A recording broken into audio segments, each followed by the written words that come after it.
filosofía es la teoría y el arte de la conducta recta. La filosofía es maestra e inventora de leyes y guía de virtudes.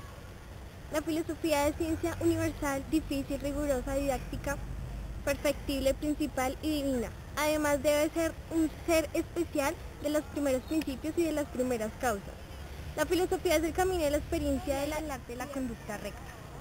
Los filósofos se han limitado a interpretar el mundo en distintos modos. De lo que se trata es de transformar. Entonces la filosofía es el conocimiento de transformar la realidad. La filosofía es el conocimiento que responde a la necesidad de hacernos una concepción unitaria y total del mundo y de la vida. La filosofía es una ciencia principal, difícil, rigurosa, didáctica, perfectible, principal y divina. Además debe ser un ser especial de los primeros principios y de las primeras causas. La filosofía es el camino de la experiencia de la ciencia, es decir, el camino hacia el saber. La filosofía es el estudio de la sabiduría tanto para conducirla como para la conservación de la salud y la invención de todas las artes. Ya. Estos son algunos de los pensamientos de diferentes filósofos. La filosofía es la ayuda a interpretar el modo de la teología y la ciencia, universal y religiosa, didáctica y divina. Además debe ser un saber especial en el camino del conocimiento y la más alta expresión de la personalidad y la sociedad humana, por el medio de la sabiduría, tanto para poder conducir la vida como para la conservación de la salud por la invención de todas las artes, Descartes y Principios. Muy buenas tardes, yo vengo a exponerle una serie de filósofos de la naturaleza y la cosmología. El primero de los filósofos es Tales, nacido en Mileto en el año 624 y muere en el año 546 a.C. Su cosmología era la de toda la tierra flota sobre el agua como si fuera un disco. De ahí se le atribuye la afirmación todo es agua. Anaximandro nació en Mileto en el año 610 a.C. y muere en el año 545 a.C. Se caracteriza por elaborar un mapa del Mar Negro para los navegantes y escribir un libro sobre la naturaleza. Anaxímenes nació en la ciudad de Mileto en el año 585 y muere en el año 524 a.C. Se le atribuye la fórmula de la generación por condensación y refracción.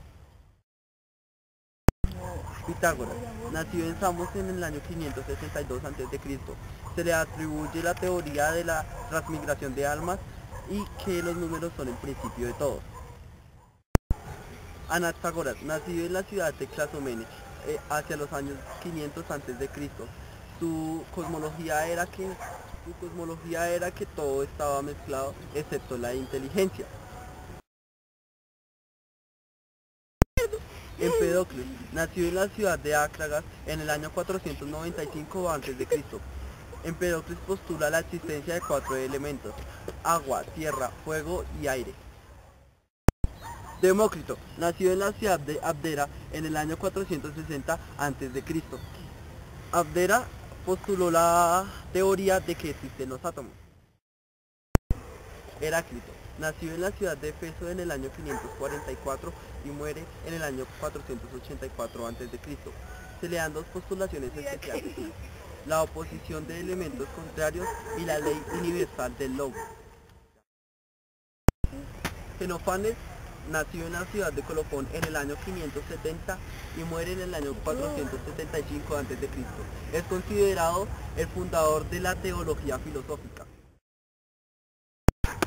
Parménides nació en la ciudad de Elea en el año 540 y muere en el año 470 a.C. Se le da la afirmación del ser y el rechazo del cambio. También ha escrito muchas cosas sobre el ser, de cómo actúa, cómo se comporta y cómo es.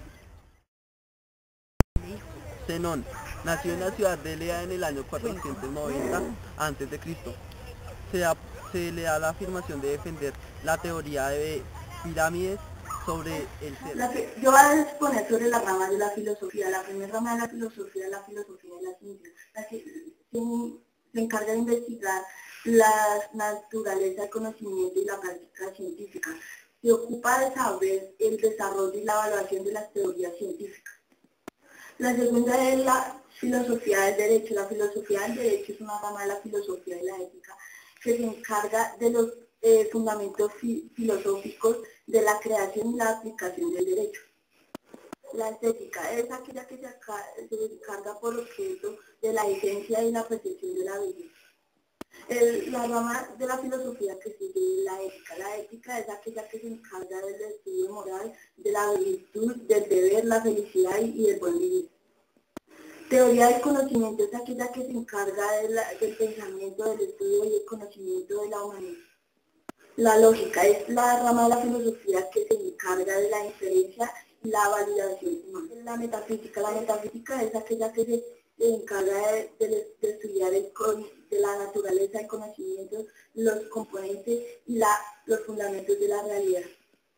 La política es la rama de la filosofía que se encarga de estudiar los fundamentos políticos del gobierno, del Estado y de la libertad, de la justicia y del derecho.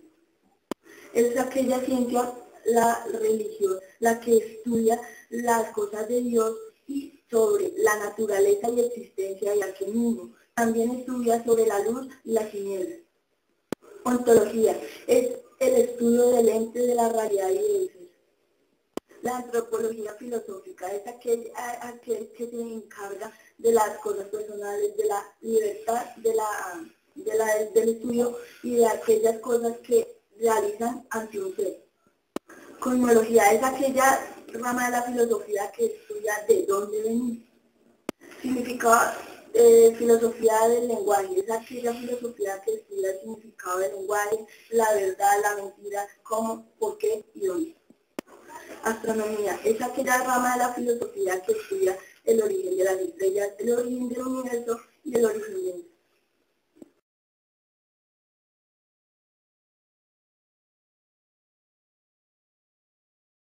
En la antigüedad, especialmente en Asia Menor, se creía mucho en los dioses, especialmente en Zeus, padre de todos los dioses, Artemisa, Apolo, Atenea, Atena, Poseidón, Hades y muchos dioses más. En la antigüedad también se podría decir que hubo entre titanes y dioses, hubo una pelea entre ellos. Los dioses quedaron en el Olimpo, los titanes fueron encerrados muy dentro de las entrañas de una montaña. Zeus, padre de todos los dioses, lo que era a Zeus, padre de todos los dioses, Atenea, Apolo, se dividía en diferentes partes. Uno que protegían a ladrones, unos eran dioses del amor y otros de la belleza. Para poder rendir los cultos a estos dioses se les hacía mucho ofrendas, específicamente parecían carneros, fiestas, etc. Hay una comparación de cómo existe la diferencia entre la magia que utilizaba el mono con la de los sexual. El mono se limitaba solo a alimentarse con sus manos, a crear mujeres para sus presas con frutos o piedras, para hacer camas con ramas. Pero esto, sin embargo, no ha hecho la capacidad para poder desarrollar bien sus funciones para que sus manos se vuelvan indispensables. Los monos en sus antepasados se vieron obligados a desarrollar sus sentidos, los cuales fueron a la ingle y el cerebro. Para ello necesitaban formar sociedades para comunicarse entre sí mismos y para la perfección de su lenguaje.